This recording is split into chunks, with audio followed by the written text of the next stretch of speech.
The Neosho Fire Department receives a grant of more than $10,000 from the Newton County Public Safety. KOAM's Melissa Alexis has the details on how the funds will benefit the firehouse.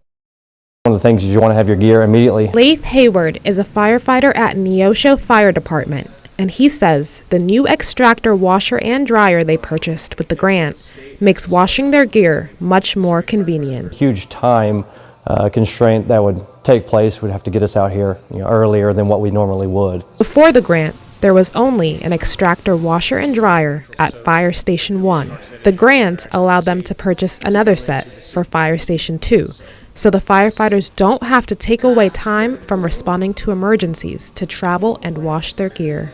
He says having the new extractor washer and dryer has already started giving them more time to focus on responding to calls. This morning we caught a call. Jason and I got here 20 minutes before shift, so we were able to actually take that call. If we didn't have our stuff ready at that point, we wouldn't have been able to. Huge for us just to be able to have this here in our stations and not to have to transport it anymore, not to have to send it out to be washed, not to have to do anything extra. It's a relief. The extractor washer and dryer removes hazardous contaminants from their gear that may have accumulated during emergency responses. Don't want to wear your stuff twice with all the carcinogens and everything like that. According to the National Institute for Occupational Health and Safety, firefighters have a 9% higher risk of developing cancer than the general U.S. population. When we come in and do our job every day, every shift,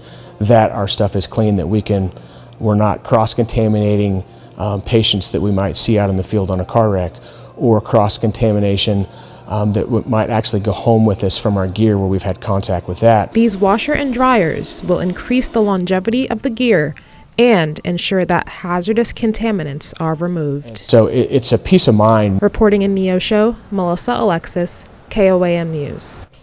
The Neosho Fire Department applied for the grant in an effort to prioritize the safety of their firefighters and avoid long-term exposure to chemicals that firefighters tend to deal with.